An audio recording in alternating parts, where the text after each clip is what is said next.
अस्सलाम वालेकुम नाज़रीन, एक दफ़ा फिर हम आपको शेफ़ील्ड वॉरियर के पेज से खुशामदीद कहते हैं और अदील भाई हमेशा की तरह हमारे साथ मौजूद हैं और बिल्कुल ये उसके जो हैं ये कौन-सा पुल है यार? कौन-सा उस इलाके का नाम है?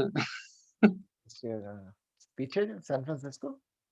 हाँ, सैन फ्रांसिस्को, हाँ, एग्ज़ैक्टली सैन फ्रांसिस्को के जो ब्रिज के आगे बैठे होते हैं हमेशा। हाँ, जो कि तो दुनिया के दूसरे एंड पर है, जिसमें पाकिस्तान से दूर जहाँ सुपर लीग हो रही है। अस्सलाम वालेकुम नाज़रीन और उमैर और सब्सक्राइब करें ये चैनल इससे पहले कि मैं भूल जाऊँ और लाइक भी करें। हाँ जी, हाँ जी। और जी आज हमें 2 मैच खेले गए हैं। आज सबसे पहले अदील भाई से पूछते हैं कि उनके बारे में क्या ख़्याल है उनका पहले मैच के बारे में जो कि कराची किंग्स और पेशावर ज़ालमी के बारे में खेला गया उनके दरमियान। हाँ। क्या कहते हैं आप? अच्छा, शुरू में बड़ा इंटरेस्टिंग हो गया था पेशावर और कराची का मैच जब ये इन्होंने नए बंदे खिलाए हैं आज। अब्बास आफरीदी ने बड़ी अच्छी बॉलिंग की, 2 विकेटें ली कराची के लिए और मोहम्मद इलियास को भी चांस मिला, उसने भी 2 विकेटें ली आज। तो अच्छा मतलब एक नए लोगों को चांस मिल रहा है और किंग्स दे रहे हैं वो चांस। लेकिन पेशावर ने फिर कमबैक की और बड़ा अच्छा स्कोर किया। रवि बोपारा, शरफीन, रदरफोर्ड जिसका कल ज़िक्र हो रहा था, उसने उन्होंने हाँ, कमबैक नहीं किया। इनका इनका मैं आपको कल भी कह रहा था इनका मिडल ऑर्डर बहुत स्ट्रॉन्ग है इनका ना रवि अगर आप बोपारा काफ़ी देखें अरसे बाद आया है, हैं? काफ़ी देर के बाद आया है। शुरू के मैच में के बाद उसको अब चांस मिला है रवि बोपारा को। हाँ, चांस भी लेकिन इनका मिडल ऑर्डर वैसे ही आप देखें ना मिडल ऑर्डर बहुत स्ट्रॉन्ग है। अच्छा दूसरा आप कह रहे थे कि इनकी टीम में वो आ रहा है डेविड मिलर वो क्यों नहीं आया? मुझे लगता है क्वारंटीन का अभी इश्यू होगा, अभी कल तो वो पहुँचा है पाकिस्तान। हाँ, इनकी टीम और इनका मिडल ऑर्डर और स्ट्रॉन्ग हो जाएगा उसके आने से तो। हाँ, 180 के करीब तो कर लिया था, 187 के करीब तो कर लिया था। जिन्होंने उसको डैन क्रिस्टियन को बड़ा महँगा ओवर पड़ा एंड में, 32 हाँ, रन्स वो का। मैंने देखा है, बहुत मारा है उसने वैसे सुपर। इमाद के पहले बहुत ज़िक्र होता रहा लेकिन वो इतना कामयाब हुआ नहीं, कौमी टीम में आने के लिए जगह बना नहीं सका कोई ना वो। वो जब आता है तो उसका भी वही हाल होता है जो आसिफ अली वगैरह का होता है। तो सैम सैंतल तलत आसिफ अली। उन सारों का पहले इस्लामाबाद में भी खेलता था इमाद भट्ट, तो उसी उसी का सिलसिला जारी रख रहा है और आज उसको बॉलिंग में मेरे ख्याल में कसर पूरी हो गई जब उन्होंने अपना कराची ने अपना पूरा फिर जोर लगाया, मोहम्मद नबी और बाबर आजम ने बैटिंग करके। अच्छा बैटिंग में आपके क्या ख्याल है कि उसने शिफ्ट जो किया वो नबी ने किया शिफ्ट मैच? नहीं, स्कोरिंग तो नबी ने तेज की है, उसने बहुत ही मतलब धुआंधार किस्म की बैटिंग की है, उसी को मैन ऑफ द मैच मिला है। लेकिन बाबर आजम ने भी बड़ा अच्छा स्कोर किया, 77 47 बॉल्स में। हाँ, लेकिन बाबर आज़म अपना स्ट्राइक रेट जो है ना 30 40 के बाद बढ़ाता है। 40 तक उसका स्ट्राइक रेट थोड़ा ही होता है। उसकी वो इनिंग्स उसी तरह है कि वो बिल्डअप होती है और उसके बाद वो उस पर शॉट्स खेलता है ज्यादा। तो हुँ। बहरहाल लेकिन अब मेरे ख्याल में सेकंड हाई स्कोरर है इस रिजवान के बाद बाबर आजम, तो उसके अब रन्स काफी हो गए हैं, 250 क्रॉस कर दिया उसने इस पीएसएल में। अच्छा चलें फिर इसका मतलब है मेनली टर्निंग पॉइंट आपके ख़्याल में जो है इनके मैच में नबी की बैटिंग थी। नबी की बैटिंग काफी अच्छी थी, 67 उसने की है और कराची को ये भी फायदा है कि उसका रन रेट बड़ा अच्छा जा रहा है और इसकी वजह से वो टॉप हो गया आज। और फिर से वही हो रहा था कि फील्डिंग साइड जो पहले फील्ड करती है टॉस जीत के वही जीतती है और वो इस मैच में भी यही हुआ। 13वां मैच था लगातार जिसमें जीती है टीम। हाँ जी, सही बात है। सही कह रहे हैं।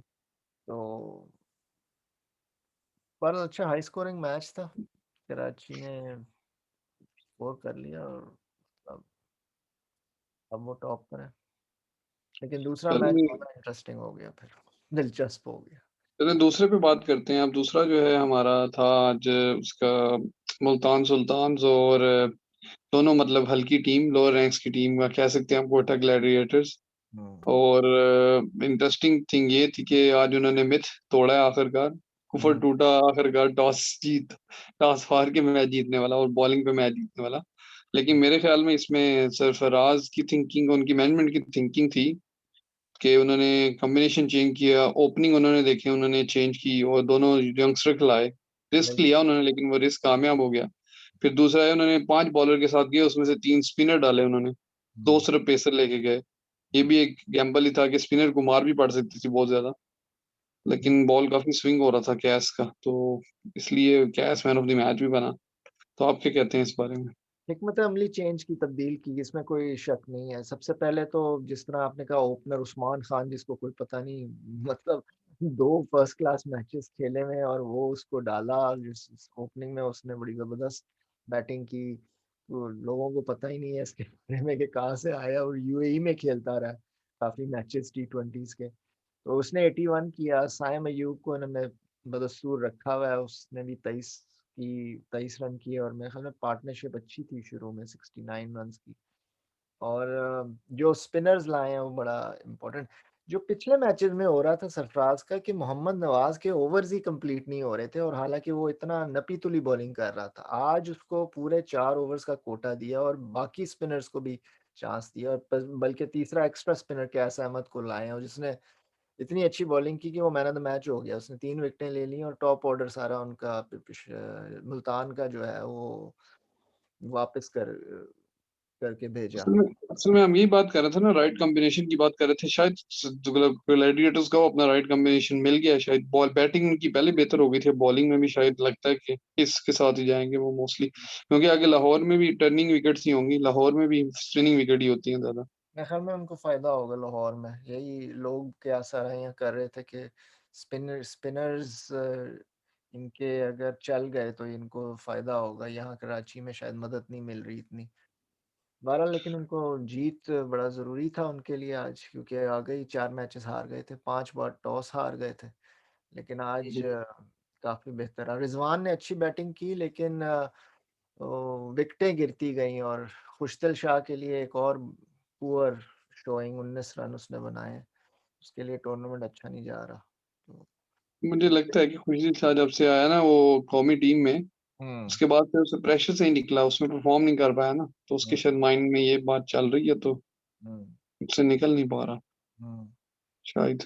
बहरहाल स्पिनर्स ने बड़ी अच्छी बॉलिंग की और क्वेटा ने काफ़ी भरपूर तरीके से दबाव लगा ही रखा एंड तक, और विकेटें लेते गए, और फिर यानी कि 22 रन से बिल-आखिर उन्होंने अपना, जिस तरह आप कह रहे हैं, कुफर तोड़ा है एक और और चीज़ जो 5 है टेस्ट वो एक और चीज़ जो है वो कमेंट ये है कि अगर आप देखें उसकी बैटिंग, जो है क्या नाम था यार उसका, ओपनर जो था, उस्मान खान। हाँ उस्मान खान, यार उसकी बैटिंग काफ़ी कॉम्पैक्ट थी। मतलब उसने कैच जो मारता है ना, कैच बीच में फजूल शॉटें मार देता है। उसने शुरू में जो मैंने उसकी बैटिंग देखी है ना, मैंने मेरा ख्याल 10 ओवरों तक 8 ओवरों तक मैच देखा था मैंने पहले ना, फिर मैं बिजी हो गया था। हुँ, लेकिन उसकी बैटिंग बड़ी अच्छी थी, मतलब उसने बड़ी पूरी पूरी शॉटें मारी और बड़े अच्छे अच्छे हाँ, ऑफ साइड की शॉट्स मारी हैं। हाँ, हाँ, बिल्कुल। नहीं तो बड़ा मतलब अच्छा लगा मुझे देखने में, तो उससे इन्होंने उससे दूसरे इन्होंने से सैम अयूब से तो अच्छा लगा है। हाँ, नहीं सैम अयूब से तो वाक़ई, और ये सैम अयूब तो, और उसका फ़र्क भी 7 साल का है, ये तो 25 साल का है, ये तो मैच्योर हो चुका है क्रिकेटर, लेकिन ये खेलता नहीं फर्स्ट क्लास कहीं। इसका नाम सुनने में नहीं आया कहीं भी, और बहुत ही कम लोग जानते हैं इसको, लेकिन क्वेटा की ये ख़ास बात है कि वो निकाल लेता है कहीं न कहीं से इस तरह के प्लेयर्स, और आ जाते हैं। किसी को पता भी नहीं था कि ये कब आया है, कहाँ से। बहरहाल इनको फ़ायदा है, क्योंकि इनको ओपनर का बड़ा प्रॉब्लम हो रहा था। जब से वो, मतलब ये सिचुएशन इस तरह की है कि डेलपोर्ट चल नहीं रहा था पिछले 2 मैचेस से, जो ये लाए थे ओपनिंग कॉम्बिनेशन, तो अब उस्मान से काफ़ी फ़ायदा ही है, अब अगले मैचेस भी खेलेगा भी। सही, सही, सही, सही। चलें जी, अल्लाह ताला बेहतर करे इंशाल्लाह। और कल का मैच है। बाकी अगले मैच पे आ जाएँ। अगला मैच जो है उसका उसका कल इस्लामाबाद का, और दोनों मतलब टॉप टीम्स का है, इस्लामाबाद और लाहौर कलंदर का। बड़ा और दोनों टीमों के अगर आप देखें तो दोनों अभी तक एक-एक मैच हारी हैं, 4 में से 3-3 जीती हुई हैं और 6-6 पॉइंट हैं। हुँ, और अगर इनमें से जीतेगा कोई भी तो पूल टॉप करेगा। तो आपके ख़्याल में क्या हो रहा है कल के मैच में फिर? क्या हो रहा है ये तो काफ़ी मुश्किल है कहना। आई मीन लाहौर जो है वो भी अच्छी, उसकी बॉलिंग इतनी ज़बरदस्त थी संडे को, मतलब फ़ास्ट बॉलिंग। इस्लामाबाद की भी बॉलिंग बड़ी अच्छी है, उस बॉलिंग के नतीजे में ही उन्होंने क्वेटा को काफ़ी आसानी से हराया अ, कल के मैच में। तो 2 अच्छे बॉलिंग यूनिट्स हैं, और batting wise I think batting wise Lahore को थोड़ा एज है मुझे लगता है। फ़खर ज़मान जब तक अगर चल रहा है जिस फ़ॉर्म में, और हफ़ीज़ है, और अगर बेन डंक भी चल रहा है, तो थोड़ा-सा एडवांटेज मुझे लगता है लाहौर का है। तो हुँ। बैटिंग में इस्लामाबाद इतना इतना वो नहीं है स्ट्रॉन्ग। मुझे भी यही लगता है, मुझे भी सबसे ज़्यादा अभी तक जो कॉम्पैक्ट टीम लगती है ना, वो लाहौर पता नहीं क्यों लग रही है मुझे ना, पता नहीं शायद पसंद भी है हमें, ये बात भी हो सकती है।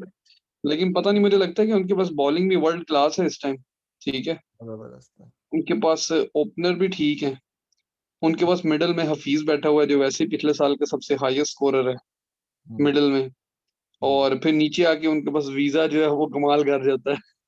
आई थिंक जो इश्यू है सोहेल अख्तर इतना परफ़ॉर्म नहीं कर रहा, जो कि प्रॉब्लम है उनके लिए। बाकी तो ठीक है, फ़खर ज़मान अच्छी फ़ॉर्म में है, हफ़ीज़ भी अच्छी फ़ॉर्म हुँ। में है।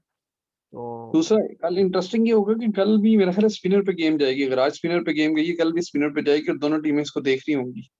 तो कल आपके ख़्याल हाँ, में अब कौन-कौन यार ये वो बात नहीं है कि अब आपने ये ऑलमोस्ट कह दिया है कि आप जीत जाएँगे अगर आप टॉस जीत जाएँगे, क्योंकि ये मतलब अब कुछ चेंज हो सकता है, तब्दीली आ सकती है, हिकमत नहीं, अमली। लेकिन मेरा ख़्याल है आज के मैच को देखते हुए आप कल क्या देखते हैं कि को स्पिनर मतलब कितने-कितने डालेंगे कल वो और कौन-कौन हो सकते हैं?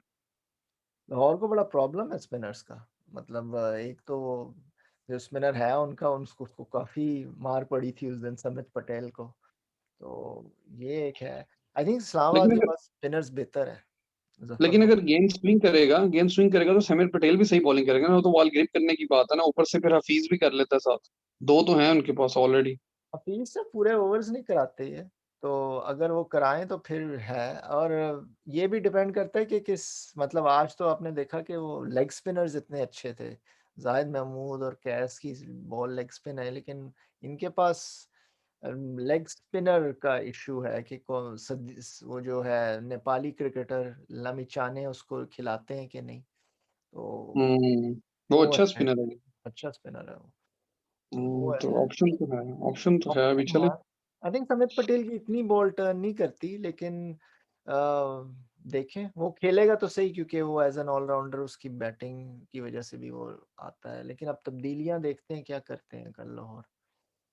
चलें फिर कल देखते हैं क्या होता है और उम्मीद है कि लाहौर के साथ हैं हम तो लाहौर हुँ। जीतेगा लाइकली लेकिन देखते हैं कल क्या होता है। इस्लामाबाद के साथ इनके मैचेस बड़े टक्कर के होते हैं, और ये पिछले साल नहीं जीत सके इस्लामाबाद से, तो एक ये भी इश्यू है। देखते हैं, लेकिन हर हर मैच डिफरेंट होता है। चलें चलें जी। चलें ठीक है फिर अपना ख़्याल रखिए और अस्सलाम वालेकुम सबको और सलाम अलैकुम। ख़्याल रखें।